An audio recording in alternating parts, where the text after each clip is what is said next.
happens out there. Doesn't matter. Keep your swagger.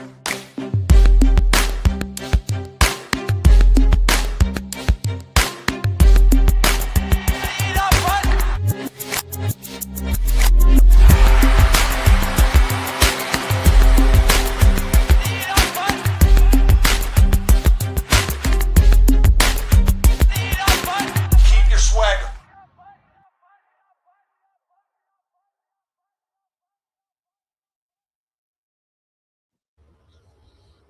Hey, welcome into another round of Sit Start Saturday. We're back. Your hosts Alan and Jay. Man, what a lot of matchups coming down to the wire here. Even more interesting than Fantrax. We had that short week this week. Man, yeah, it's Jay and I are both shaking our heads. Like there's some leagues where it's not so pretty. Like I'm looking for a stud goalie in one league today. Wire's thin. Jay's looking for some miracles to stay alive in at least one league. But yeah, let's hopefully all of you are faring much better. But yeah, let's get into it here. So I already answered this one via DM. Jay, I don't know what you think, but from Armdog here, we got start one, Byfield versus Calgary or Strome versus Montreal. Oh, it's like the immovable object, unstoppable object versus the immovable, right? Yeah. I mean, at the end of the day, I assume LA's got to come out strong. Like how many? I was going to say they have to. Right. Because I couldn't believe they got just run up on. Edmonton just ran up the scoreboard. To be fair, I think the Oil had just lost like a crazy nail biter against Anaheim the night before, right? So maybe that was like extra fuel in the flames. But yeah, like crazy to on one of the teams. I think they're like bottom five. They're top five in the league. The Kings are in terms of goals conceded, right? Like they have to be. They're the stingiest. They're the stingiest. Oh yeah. One of the stingiest teams in the league, and to let them get run amok like that in successive games, that's 14 games across 2 days. 14 goals across 2 days, Alan. That is nuts. I'd be hoping for the big comeback game, I guess reversing of the tides. I feel like against Calgary, that's a decent shot. But having said that, the other games got all the trappings and markings of a barn burner, right? Like maybe that's great for fantasy as well. Which one did you end up leaning toward? So I went Byfield. His time on ice is insane. They've put him back on power play 1, and it really seems like they're hoping Panarin can get him going. He's also a heck of a lot easier to fit in most lineups. So I think I would probably go across the board and see who's fittable and not fittable, because I think Strome is the center only, right? So he's far less slottable in terms of positioning. Also, am I seeing this right, Alan? Did I just see that Vasily Podkolzin is now on the power play 1? Am I seeing this right? Really? That can't be right. Is that right? That can't be right. Wait, who's out then? Who was out? I need to see. I just glanced over. Sorry. So McDry, Bouchard, Nuge. Hyman. So who the heck could be bounced? Hyman. Really? Hyman. This doesn't seem right. This doesn't seem right. Yeah. Right. Even Daily Faceoff still showing the usual suspects there. No way. Okay. But I don't know. I mean, what do you agree? Do you agree Byfield? Do you see Strome? I don't know, man. I think the scoring that's being done by the Capitals is really up to PLD, who hopefully a lot of you have picked him up already. I forget, was it like 5 points in his 3 games since coming back? Like it's the Canadians are hot too, right? 9 goals over 2 games. So yeah, I'd probably err toward this is tough, Alan. Like position and player wise, I think Byfield has all the runnings and setups, but I don't know. Like the Canadians are going to score. So I think the Canadian scoring will inevitably put like the game state on the Caps to chase the game. And I don't think the Canadians are good enough to, they're good enough to win, but I don't think they're good enough to like crunch every single Caps game like 5-1, 6-1. I think it was more going to be like a 5-4, 6-4. So given that, I just wonder if more goals are going to be spread out for this Caps team than goals might necessarily be spread out for this Kings team. Yeah, and that's I just checked. It was 3 goals, 5 points in 3 games for PLD since coming back. 35% owned. Like yeah, I feel like he was pretty highly owned before he went out. Might be worth a pickup now. Yeah, I'm not sure that Strome's line is where the scoring's going to happen. I kind of trust what the Kings want to force onto Byfield. Like they're gonna, they really want to drag him kicking and screaming to be their new franchise center, and I'm just not sure. For sure. Personally, I'm not sure if he's it. Time will tell. I feel like he's had every opportunity, and they're forcing Byfield into that opportunity, and that's why I feel like he's the pick for me. And you want to chase the minutes for sure, right? Like, oh yeah, because his last 2 games are like 20 minutes. He's getting like 20 minutes. Yeah, like, and I mean, they have zero incentive, even if they don't end up making it deep into the playoffs or even to the playoffs, right? They have every incentive to continue sending this guy, like into heavy chunked minutes. Kopitar, this is still Kopitar's retirement season, right? I know, and that's what sucks that this is the wheels are falling off now. Right. But what I'm saying is just like he is going to be the guy that's going to have to get used to these minutes. There is no Kopitar next season to just say, oh yeah, hey, like old veteran, go shelter the get young stud. Like, yeah, none of that's going to happen. It's going to be him. He's got to get used to this. It's got to be him. And they traded Danault, so they don't even have that like sort of defensive. I don't want to say forechecking because I don't know if that's what really Danault is known for, but it definitely need to soak up those defensive minutes to give Byfield the sheltered offensive minutes. So for yeah, sure. I don't know. So the minutes scream Byfield for sure. Yeah. So moving. Sorry. Moving on to Farfaded. Who would you start in this bunch of bozos for his last spot? What do we got? Donato, JVR. JVR is automatically no. He's not unless he's getting power play 1 all of a sudden. I don't know, Jay. For me, it's between OEL and Morgan Riley. I mean, Morgan Riley's getting power play 1. So that's who I mean, by default, that seems like who it would be to me. Toronto's doing horrifically, man. I don't know. Like, where's Toronto right now? Toronto is. I mean, these are all pretty depth guys. Yeah. Although Toronto often does well against Ottawa, and Ottawa themselves have. See, and that's why I'm like, Wall is available, and I'm like, I don't know if I trust Toronto Ottawa game. The Toronto defense. Yeah. They kind of just leave him hanging. I don't think he's doing above replacement average right now. So. Yeah, Ethan Frank, no. No, Donato. They're playing against the Cavs I think tonight. I think it's got to be between OEL and Riley. Yeah, it is OEL and Riley. Does Donato? Well, I'm just trying to see what Donato provides and if game states favor what he provides, because against Colorado, I'm assuming he's not. I would say they're playing the Avs, man. It may not be scoring. Yeah. But I'm like, does he provide a lot of the other things? Like he shoots not like an otherworldly amount. He hits probably once a game and doesn't block.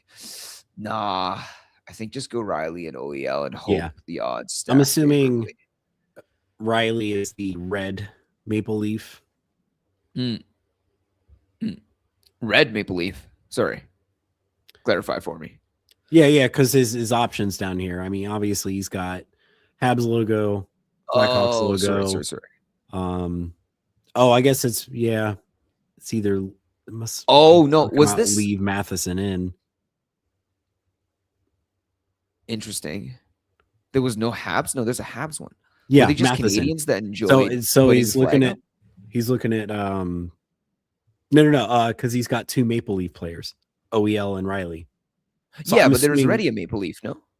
Well, he's got the Maple Leafs logo, and then he's got the Canadian Maple Leaf. But there's also the Canadians above it too. Yeah, the This is Matheson. I think I they think were just he's Canadian. he's considering that- swapping Matheson for one of these guys. Alan, I think the emoji for the Canadian Maple Leaf was just Canadians liking emojis and putting whatever. But which is completely on brand that there's just a bunch of people that like to click the Canadian Leaf logo. But yeah, Alan, I don't know. We got to say the Leafs out of those options, right? Like I think it's got to be. I mean, to me, it's Riley's the only one in any sort of like good position to do anything. Even though I think I was able to pick up Morgan Riley in one league off waivers, held him for as long as I could, and I'm like, yeah, I'm over this. Oh, there's so many classic guys that fall into that mantra, right? Just guys that have amazing deployment and then just don't have do anything. corresponding production. Yeah. But yeah, aside from that, do we want to so Rook, we got which one to sit? Kyrou, he's got Kyrou and Holloway versus Jersey, and then Tippett versus Boston. Just sit Tippett, man. Just sit Tippett. Make it easy for your mind. That's what I was. Watch that was my gut. Watch the Jersey game. Yeah, that was my gut because I just don't trust. I think I've officially given up on. Yeah. Jersey will totally progress, positively regress. What the heck? Like I thought maybe that gold medal game would get Jack Hughes going. Right. Yeah. Well, they lost. Who they lose to when Jersey first came back? It was it's a game that they really should have won. Let's see. So they lost against the Sabres and they lost against the Pens. Yeah, I think the Pens should definitely have been a winnable game given Crosby being out for, holy smokes, we didn't even mention it, Alan, but Crosby, Gonzo, Washington for the next 4 weeks. And man, I totally forgot. Like I forgot that they have Ricky Rax playing center in the last 2 years. So yeah, I totally didn't have that on my bingo card that it was going to be Raquel is center, and then they call up that Avery kid who got 2 goals in like his first period on the ice. Looks like he's up on the line with Raquel and Russ. I don't know if that sticks for today because I don't think he really did anything in that game against Jersey. But Alan, it's looking still pretty good for Pittsburgh, right? Like I know the past 2 games they were having a tough go of things, but like let's see. So they won. Yeah, their schedule is a meat grinder this month. Well, let's see. So they won against the Devils, and that was their only game. So the Rangers today, the Knights tomorrow. It'd be so fascinating, Alan. Like, can you imagine if this team stayed in their position and then got Crosby back? That would be disgusting. It would be wow. I don't know. Has Skinner been amazing? Like, I'm trying to wrap my brain around how they ended up being this good. I'm on mute. Now, no, I felt like Skinner had like a really good kind of month or so, and now he's falling back to earth. He's not even been starting. Who have they been? No, they've been Shelov's alternating. Oh, geez, Shelov's been doing like an amazing job. But they have a back-to-back this weekend. So, well, I mean, we'll see Skinner today. Shelov's tomorrow. Howard, I say Shelov's is to be doing an amazing job. Both these guys are under 900. Like, I think they're just having league average goaltending, and then I guess their skaters are just amazing. For some teams, that's all you need is league average. Enough. And that's an improvement. Crazy. Yeah, do we want to move on here? We got D-Stew. Oh, we get the Discord window here. Lindholm versus Philly, or Batherson versus Toronto. So first thing I noticed with Batherson is that he's got 16 shots on goal since his last goal. So he's kind of due. But I don't know. I still feel like Lindholm, you got to go deployment, especially against Philly. Yeah. So how bad or how good is Philly doing? Oh, they're still better than the Leafs, but they are around the Leafs. And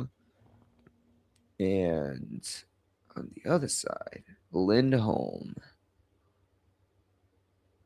Ah, frig, yeah, I think so too. Yeah, you got to go Lindholm. I see. Yeah, that's I think Yeah, you it's gotta got go to be Lindholm. Lindholm. Gotta be I mean, Lindholm. like I said, Batherson is due, Yeah, but I don't know if this is the game really where you cash in yeah. on that. And for any listeners out there, if you chose Batherson, you're welcome. You're welcome for the hat trick in advance. Okay. Yeah, We exactly, said Lindholm, exactly. yeah. We In said fact, Lindholm, I'm but gonna go welcome. pick up, but no, Batherson's probably Right. not available in like most leagues. I was like, in fact, I'm gonna go pick him up just to ensure Yeah, that yeah, he gets that hat. Or, well, for no, sure, for sure. that'd be jinxing him. He'd walk away with nothing. All Why? right, Like, I Pokemon. think I have. Yeah, he's typing away. Oh, there we go. Okay, sit one. Strome versus Montreal. Heischer versus St. Louis. Wow, Um, a lot of Strom I non-believers here, know, Alan, today. I know. Well, honestly, so I will say this because the second half of his questionnaire, he's saying should he drop Dylan Strome to open up a streamer spot. So I kind of picked up Dylan Strome. I think in one league, kind of for the first. Well, no, for this matchup as a whole, because the Caps had kind of one of the better schedules. I feel like Dylan Strome just really didn't deliver much for me. I feel like Right. if I was going to pick up anyone from the Caps right now, it'd be PLD while he's just insane. Right.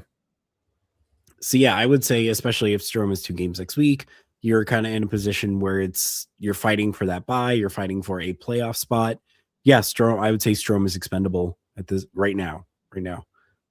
Yeah, I guess Alan actually in most of my I played in 2 leagues with Alan, and Alan is in the comfortable position of being able to consider buys, but I am here scrambling to stay afloat and make it to the dance, period. Right. So I am not in a position where I'm going to say any of these players are like hold onable for like ideal scheduling or whatnot. Like I am. Because what's he sure been up to? Again, Jersey just as a whole, just not scoring. Or not scoring enough. Not scoring enough. Yeah, I do feel like it's sit Strome, but as I say that, it's probably going to be Strome as a hat trick tonight or a 3-point night. I do also want to say, did they confirm the sits or the starts for Hofer versus Binner? Because I think I would still lean Hofer. And so and that's what Hofer is one of the guys I was looking at for tonight. But even his goaltending he's I don't think he's had a quality start in a minute. But Hofer started in a win previously, so I would assume it is Binnington tonight. In which case, I would probably go Heischer. You're saying sit Heischer. I would say go Heischer and sit Strome because Heischer will be playing against a Jordan Binnington. What I was thinking.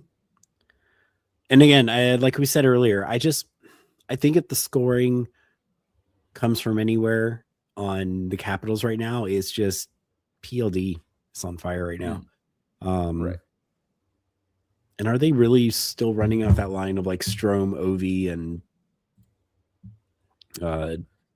Beauvillier? Oh my God, even grosser.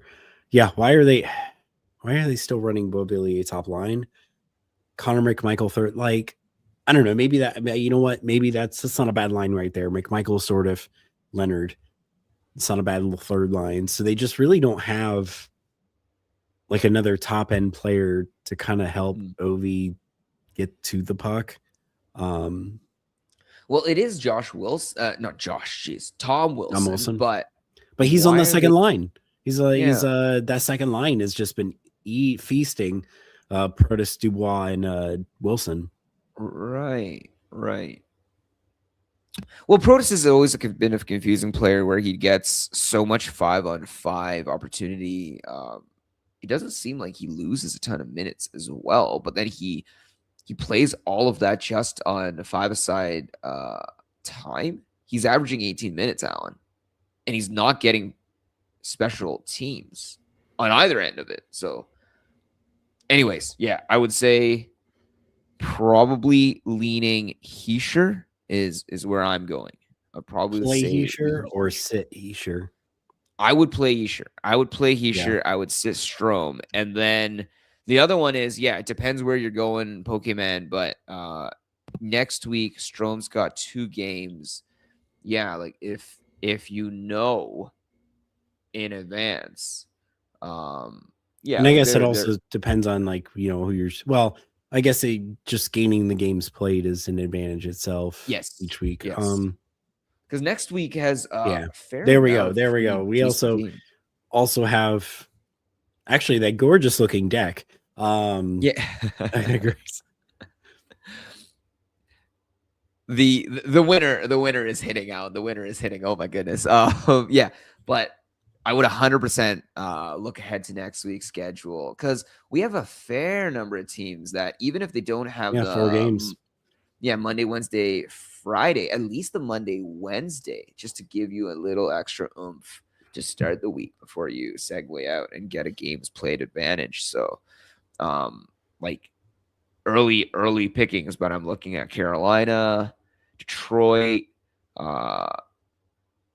Vancouver's got to have a couple of streamable guys, right? Like just a couple of they're all names to rattle streamable off. guys. It's like other than Pedersen and I don't know, maybe Hronik, like who's really owned on that team at this point, and who will be there this time next week?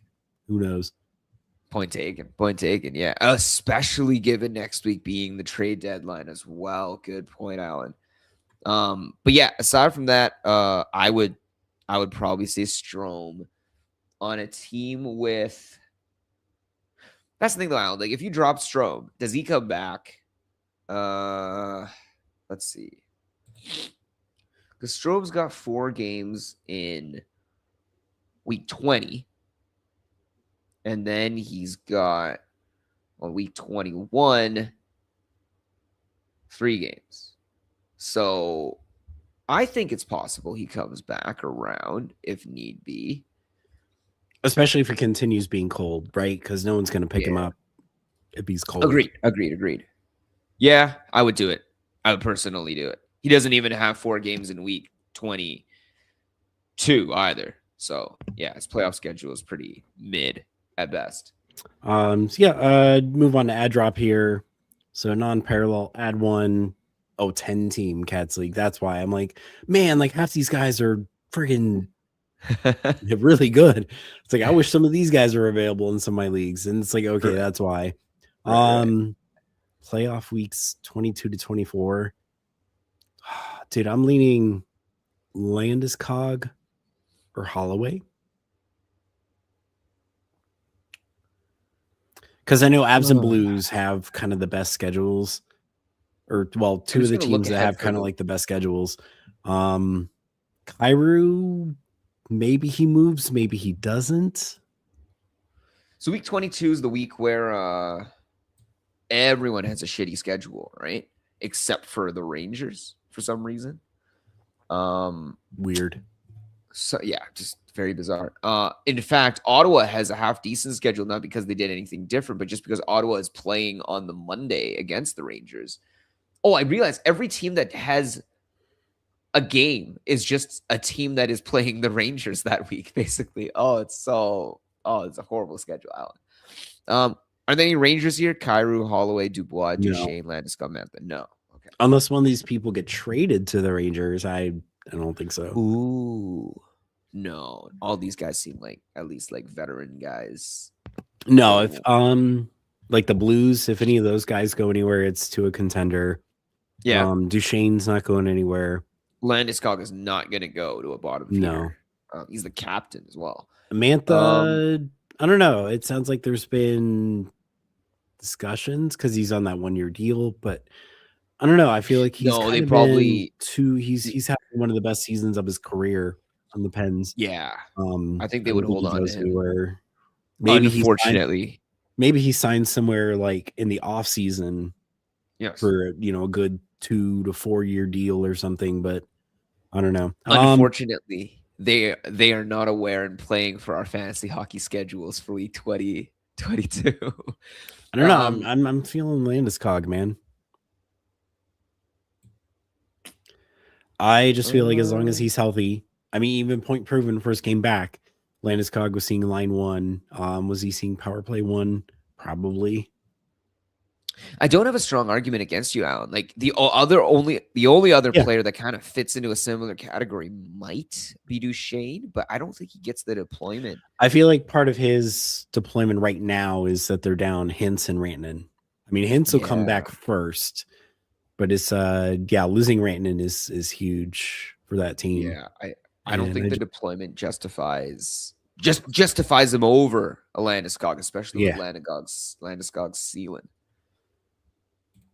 Yeah, I'm going to Landeskog for sure. Alrighty. Swiss cheese. Swiss cheese, 12 team cats. Oh, that's hilarious. Drop Alan. one. Oh, just as we were Yikes. talking. Oh, that's funny. Yikes. Shit. Is Meyer still even doing Meyer things? Landeskog is line one, power play one, Alan. What the fuck? Holy moly.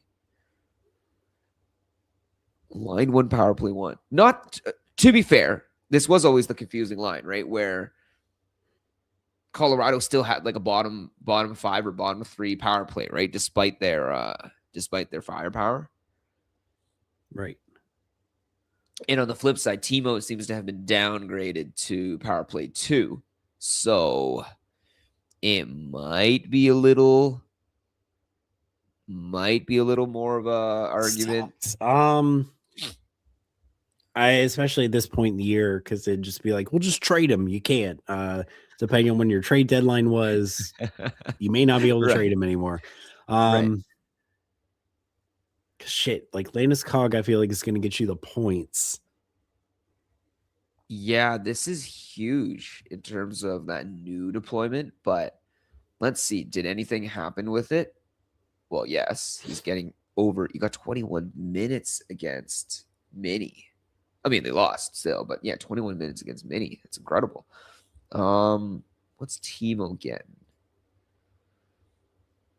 16. All his stuff is coming peripherally. It's only because these are the two options we have, but it's just like if I could drop one, it'd be like neither. Who else can you drop? Because Meyer's still at least covering other categories. Right.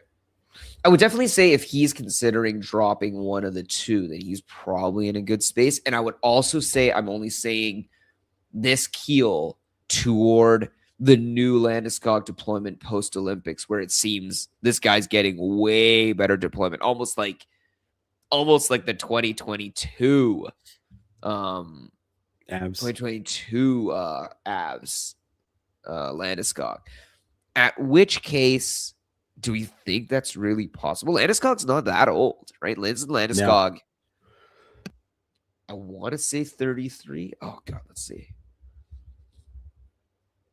Yeah, I feel like the drop is Meyer. 33.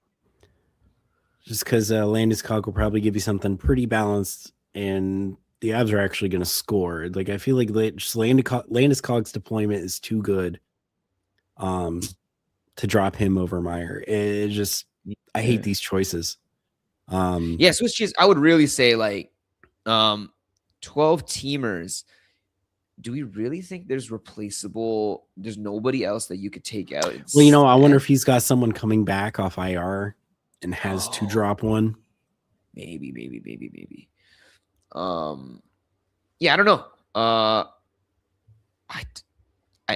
guess with everything we know about the current situation says you have to drop Meyer. So I guess I'll vote that guy first. And then I'll caveat that by saying, but holy smokes, like if we found out Landeskog came out to skate and then Landeskog afterwards was, bumped back down, power play 2 or a line 2 power play 2, like I don't think that calculus still has him in my mind over a line 1 power play 2 Timo. So I am leaning Landeskog mainly just because of current deployment. Yeah. And I don't know how stapled that current deployment would be forever and ever.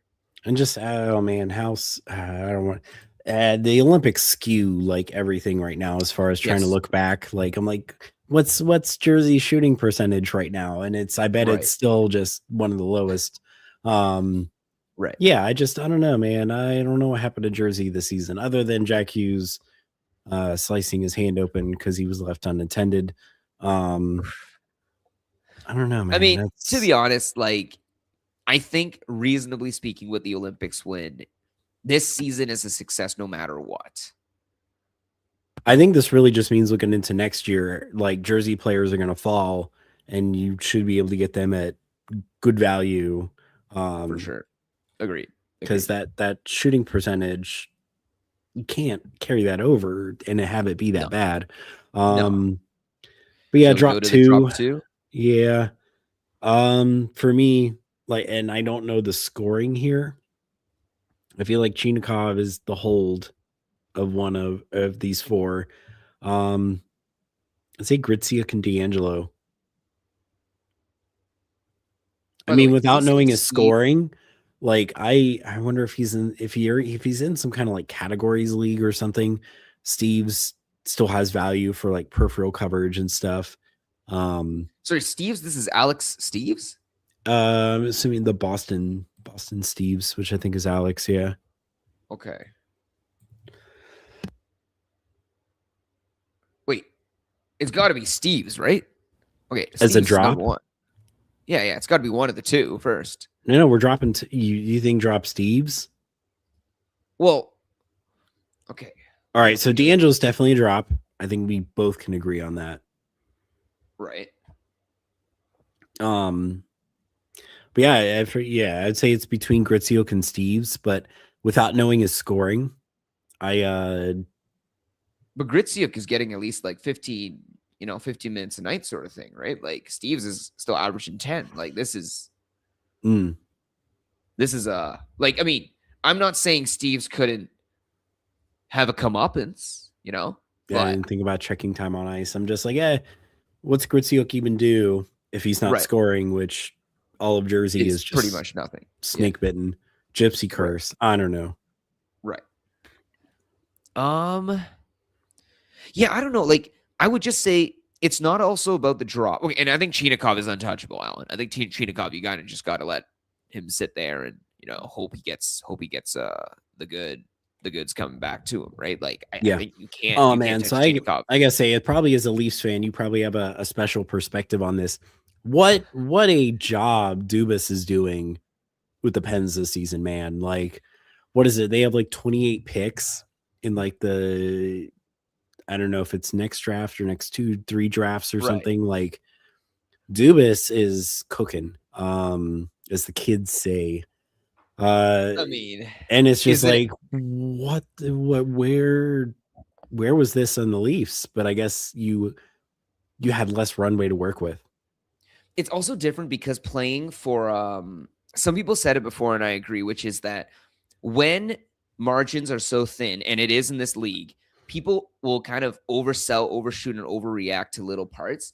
The Leafs had so many points, right? Like they kept faltering on like game 7s. I think it was like round 1. There was one year it was round 2. And he just got all the fall for it. I wonder how much, how much more, how much more leeway he has to work with in the Pens versus the Leafs. The ownership of the Leafs is probably much more hands-on, much more like telling him how to do micromanaging. Yeah. And on top of that, when your team comes close and falters, you always think you have to like tweak it. Like if you tweak it, people will blame you for messing with something that worked. If you don't tweak it, people will blame you for running it back. Like I think there's just that sort of toxicity that runs with teams that end up making it to the playoffs almost every single year. Like I think, for example, Tampa out of the limelight. Like I think, what was the last time Tampa missed the playoffs? Like when Tampa misses the playoffs, the media doesn't hound the team in the way that they hound like in other media markets. I think the Leafs included. Leafs aren't the only media market where that happens. I think like Vancouver's another one, to be honest, where I think sometimes folks kind of overreact heavily season 100%. To season.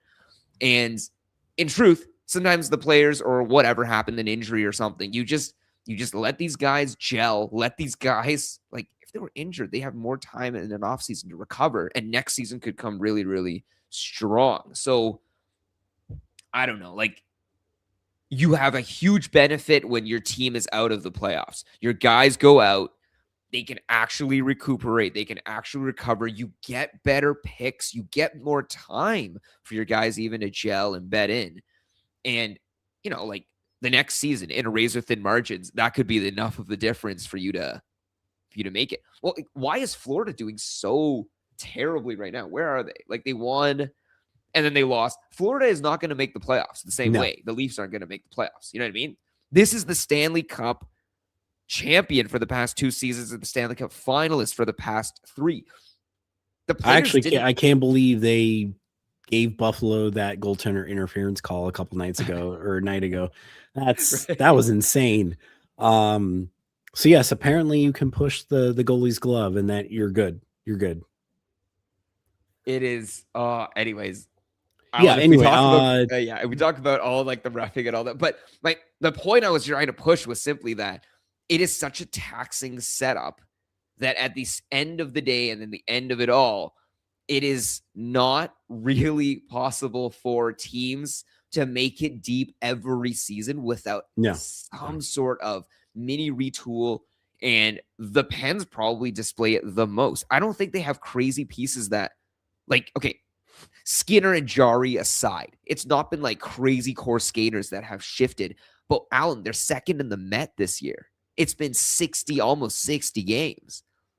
Like, this is beyond just, they had a couple of good the true weeks. test for the Pens will be the rest of this month because their schedule is just a rogues gallery. But man, this second drop we're looking at, you pointed out the time on ice. I think I agree with you on Steve's without knowing his scoring, because I still feel like in like a categories league, Steve's might still have some value.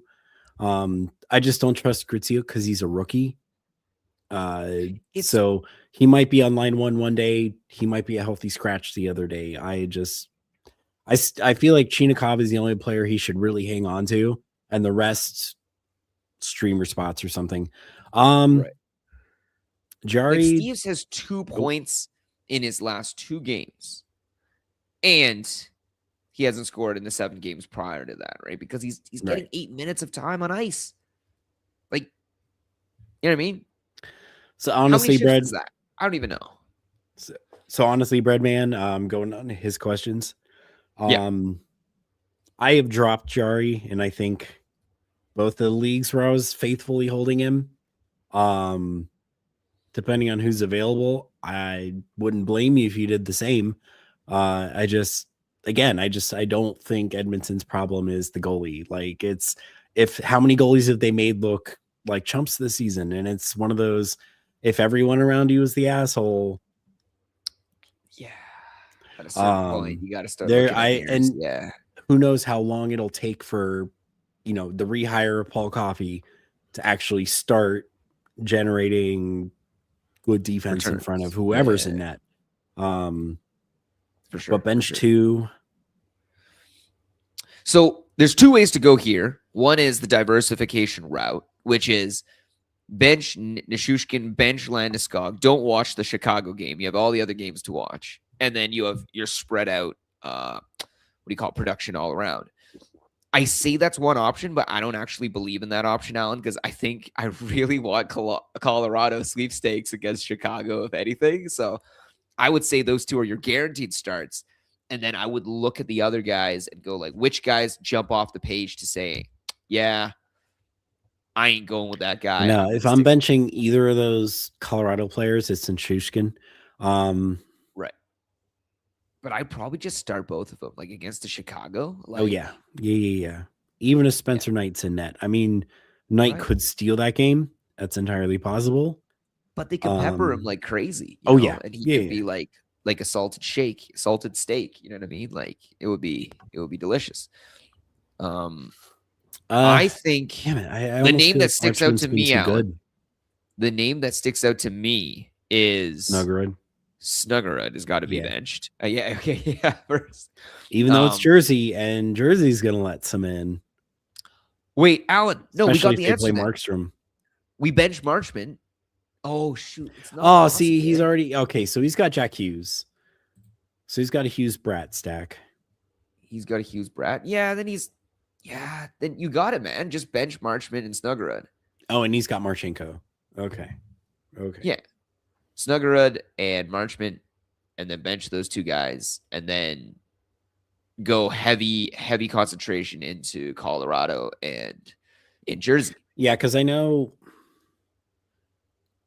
Columbus has been good. The Isles also, man, this is like, Colorado Islanders. That's a 4-point game tonight, man. Like that is I don't know how many of you there watched the show I did with the Locked On Blue Jackets host. But yeah, man, the projection is the Jackets make it in by like half a point over the Isles. So this is a huge stakes game. Yes. So that's In why which they're starting Sorokin. It's a huge stakes game in which I want 0 shares of, because I want to concentrate deep into the other 2 big games, right? The Jersey game and the Colorado game. So huge stakes in terms of real life hockey implications.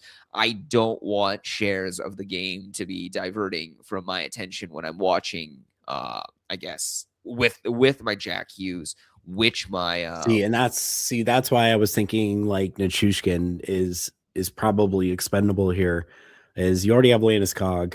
Nichushkin would be lower in the depth chart.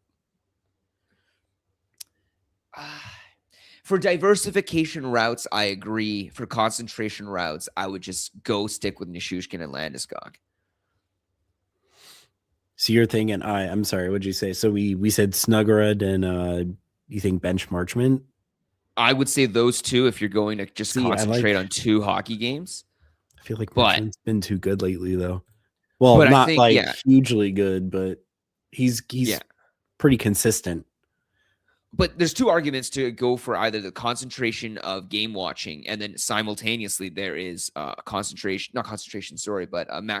deployment. And if you're maximizing deployment, Nichushkin, sometimes I do that too, actually, Decker. Like sometimes I'm like, sweet, yeah, I want to be invested in this game I'm gonna watch, so I'm gonna or because I'm starting guys, I was like, I need to watch this game.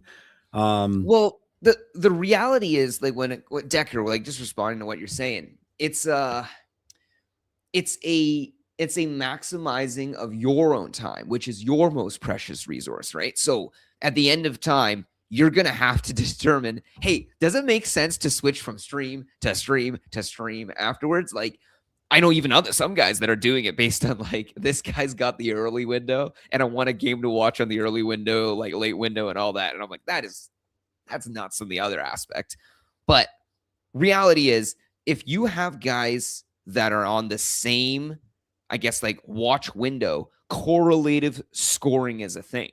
If you have one guy scoring and if you have 2 guys scoring on a team and you only have one of them, then I guess you're really just banking and hoping your guy gets the goal or your guy touches the puck. What if your guy does the stretch pass? Like, there's so many other factors that if you concentrate onto a team and concentrate onto a game, well, they either score or they don't. But if they score, you probably get bigger shares of whatever just happened. It's a pretty unlikely chance, really, week to week, game to game, that your guy is scoring. If you're not McDavid, you can't guarantee that your guy scores a point every game.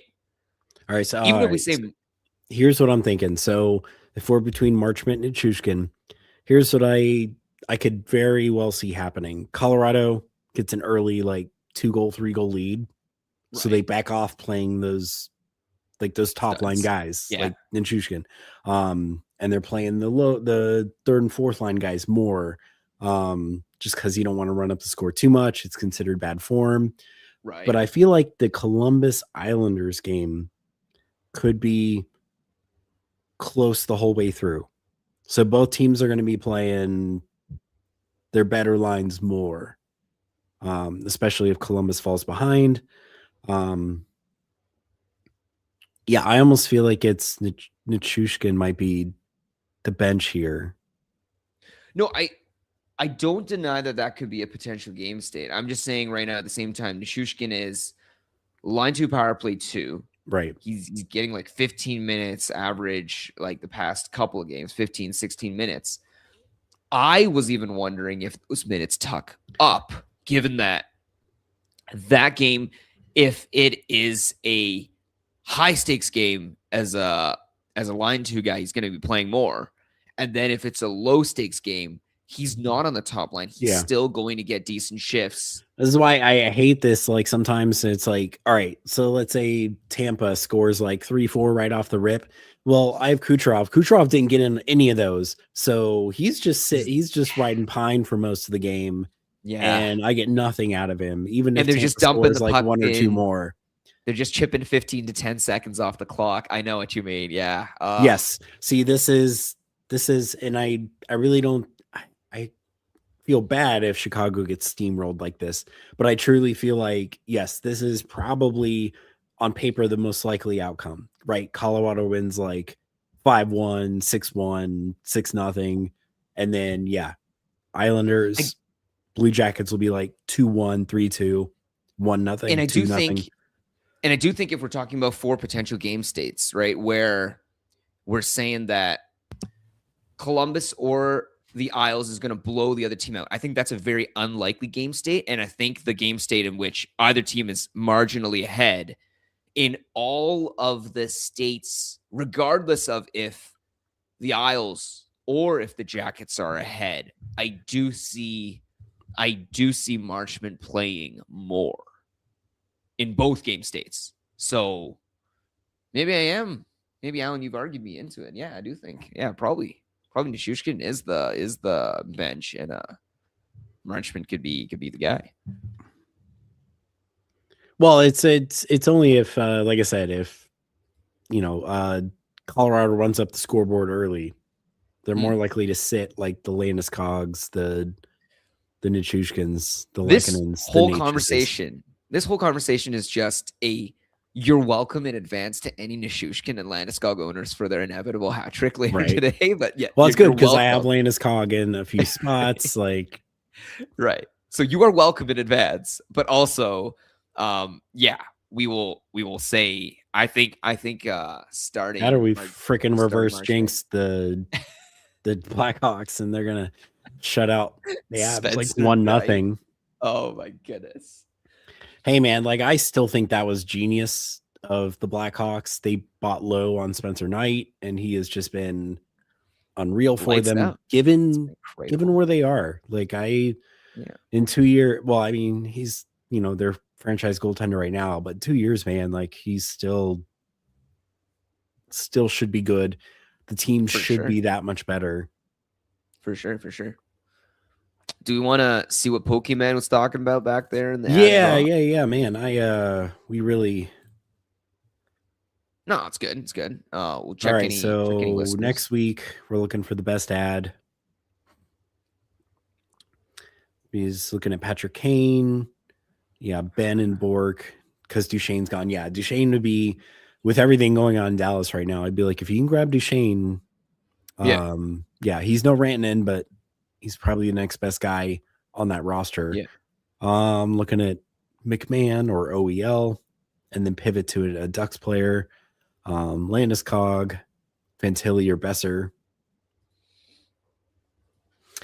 Well, Besser's at the bottom, unless he gets traded. Besser's got an incredible schedule, Alan. What's Vancouver's schedule next week? Monday, Wednesday, Friday. But they play against tough opponents, but it doesn't Stars, matter. Hurricanes. Yeah. Like, those first 2 games are tough. These 2 games, I'm not saying Vancouver's going to score lots. I'm just saying if they do score, Besser's likely in on it. And then if they don't score, Besser's still got tons of time to run around and hit guys, right? So, like, I don't. Who the Jackets play? Because I like Fantilli if he's available. Rangers, Preds, and Panthers. I like Fantilli. But on the heavy nights, right? So is it all heavy? So Columbus gets Thursday's Monday. kind of a Yeah, sandy, Monday and like, then night. Tuesday, Thursday, Saturday. Yeah. Yeah. Although Thursday is kind of a heavy night. It's 8 games, so you can probably fit most guys in. He also has open spots every night except Tuesday, which would kind of bump down the Blue Jackets because they are playing on the Tuesday, right? So the big play, I think, first is Kane. He's cold, but that's kind of just, Kane's mantra at this point. Like, he's not going to dominate every game, but dude, you got 4 off nights for him to do something. You know what I mean? Like, But I mean, of the stars that are available, I would put Kane above them. Just deployment. right. Landeskog and Fantilli for me were toward the top. Actually, I do like his idea about McMahon and then pivot, OEL or a pivot Leaf to- and then pivot. Yeah, like that's not a bad idea as well. Because the other angle is if he's like, I like those Anaheim guys, right? Like any of those Anaheim guys seem kind of for me, Terry more so than the other two, depending on your scoring. Right. But Oh what I'm yeah, saying this is more, the like goals and assists are your bread and butter. right. Oh, okay. So you can only fit Fantilli into a 4. So that definitely moves Fantilli more toward the middle for me. Yeah. I'd even say the bottom, right? No, I don't say the bottom. I mean, for me, Besser is at the bottom, just because Vancouver is hot dog water, right? And may only get worse, depending on how the next week pans out. My concern as I look at OEL, like his name is starting to pop up a lot in trade rumors, so it could be you pick him up and he gets moved and he's now like a bottom pairing defenseman wherever he goes. And it messes up your week because you added him for the schedule. Yeah, for sure. And even McMahon, because it sounds like there's Toronto and McMahon are kind of far apart on re-signing him, so they could move him just to not lose him for nothing. But I mean, I know, was it Bork playing top line right now? But that's just like, that top line is without Hintz, it's without Rantanen. I mean, the only so Bork's on the top line with Johnston and Robo. But Dallas, even then, like I don't like some of the scheduling even for Colorado and Dallas in the sense that they have bunched Monday, Tuesday, and then Friday, Sunday off night. Like, I don't like that middle stretch of Wednesday and Thursday no games, where I would prefer to get a team like a Carolina, like a Detroit, right? Like, you get all of those spread out games early and you still have the bunchability later into the week. Or even there's none of the teams seem to have. Oh, Toronto does. Toronto has a juicy. Oh, that's what he was referring to. Yeah, the juicy Monday, Wednesday, Thursday, and then afterwards still gives you the option to flex into other games. Tuesday seems to be the biggest bottleneck, right? Because Tuesday is the day where he can't fit nobody in. So no Patrick Kane, apparently. Patrick Kane might just be the easiest one, Alan. Like, we might be like over explaining some of the other parts. See, Landeskog is top ad for me, I think. But up until Friday morning, the only game that he'd be able to play him is Monday against the Kings. So it's just a wasted ad in terms of value. Whereas like a Toronto would be juicy, although Toronto doesn't have good players, because Toronto, you could get 3 games before the Friday morning, for the Thursday. They have some, I don't know. I think some of we know Nylander playing through groin injury. Yes. Yes. Yeah, I just feel like Toronto's got some guys that maybe should be shut down. 100%. That are like, so where was the guy saying analytics, Alan? I'm like a broken record saying this now. Like, if analytics says you're not going to make the playoffs, analytics tells you to lose now. We don't like, anyways. Right. Right. I don't know. So not even like, I'm not trying to play some like one by one, but I still feel like Patty Kane, if you can fit him in for the 4 games, he's the best option, easiest option. Those 2 for me are top top tier. Yeah, I don't Yeah, know. and then around the middle, Landeskog I got the Stars, Toronto, just because of what you're saying there. Yeah, Fantilli and Besser, the bottom. Sorry, Alan, you're saying Landeskog based on like player quality and player deployment, Player quality, right? player Yeah, deployment, yeah, the I see what you team mean. around him. Yeah. Yes, you can only fit him 3 games, but I feel like Landeskog, I hate to say I would it, also say because it depends on your league depth too, but I almost feel like Landeskog is a must own in anything probably deeper than 10 teams. it also heavily depends on how you view the real life implications of this week. They're heavy.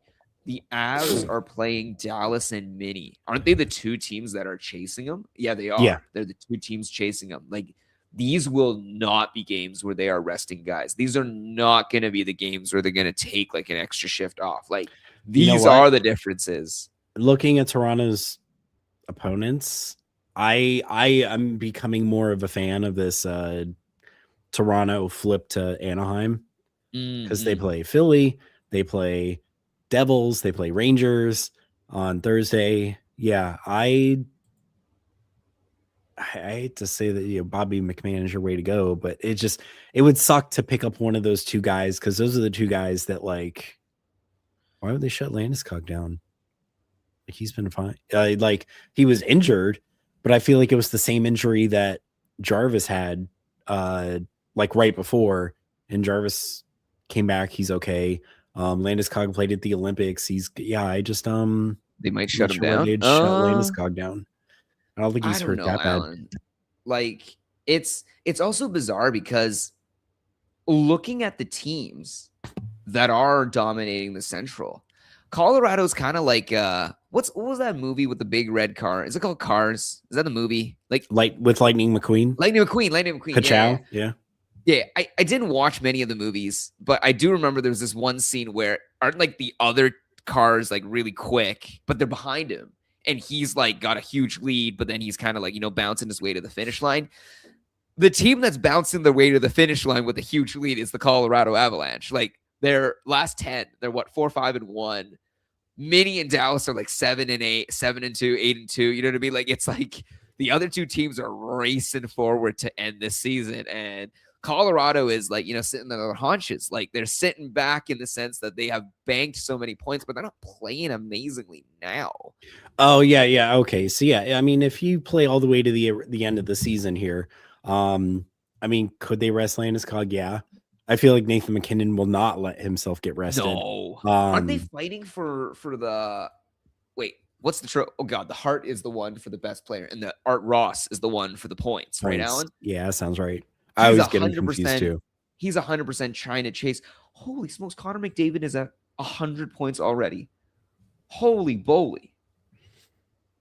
This is disgusting, Alan. Oh my goodness. Well, anyway, so Nathan McKinnon doesn't care. He's still going to be like, I'm going to try to chase. He's going to try to run it up, Yeah, I could see Landeskog. If you're playing up to the end of the season, week 24, I could see, 24. Yeah, I could see that. I see a world where they rest Landeskog. Yes, just a couple of games. Just to not risk more injury to him. Right.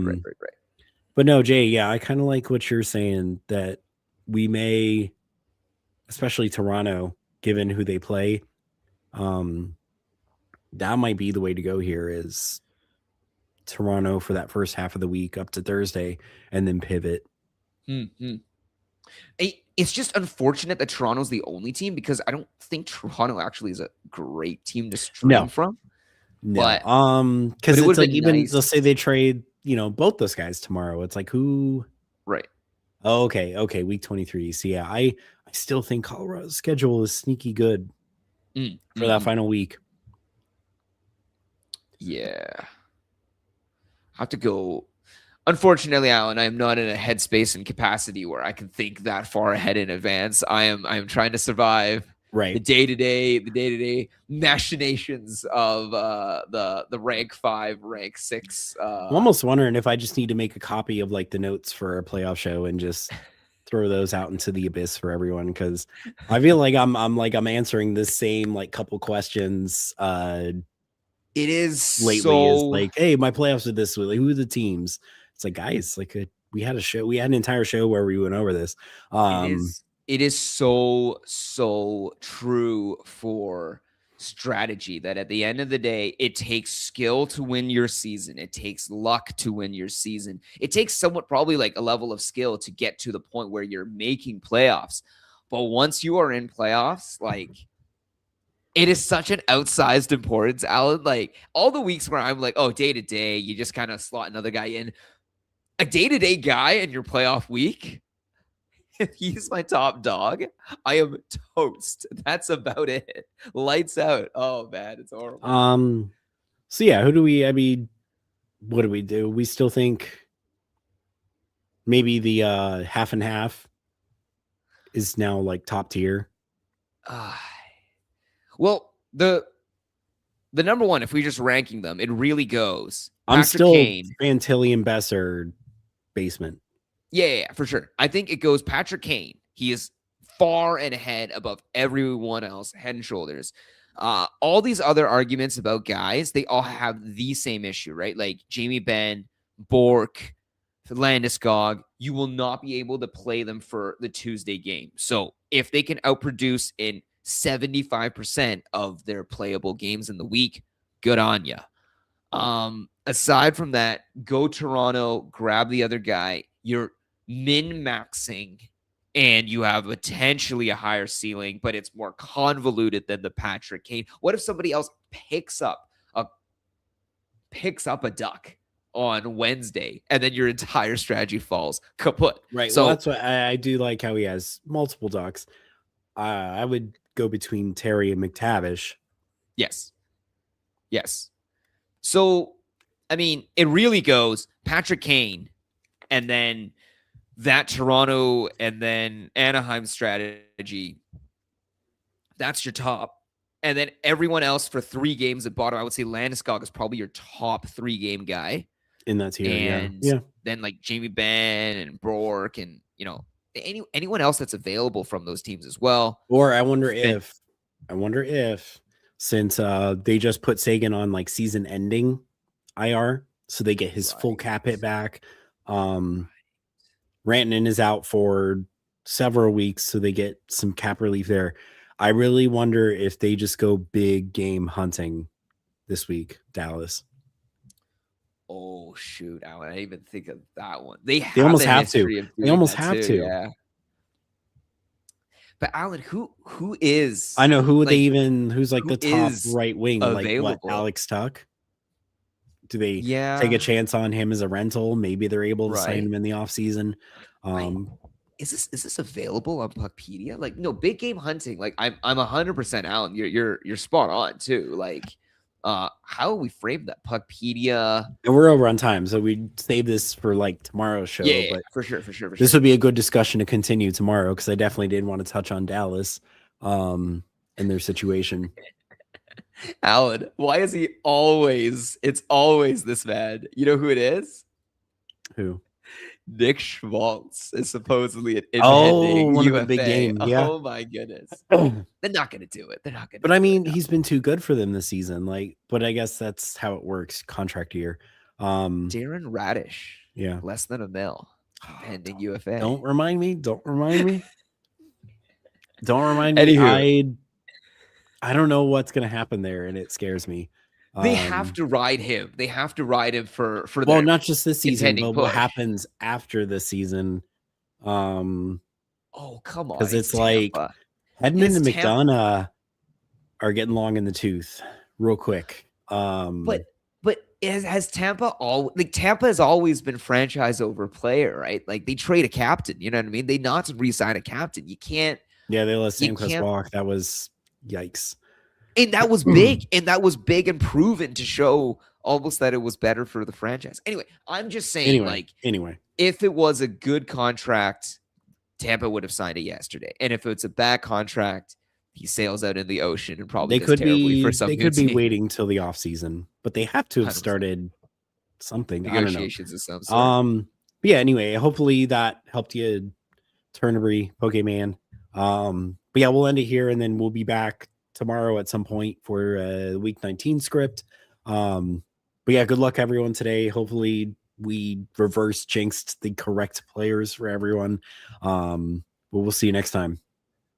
Yeah, hat tricks for all. We'll pick you up later.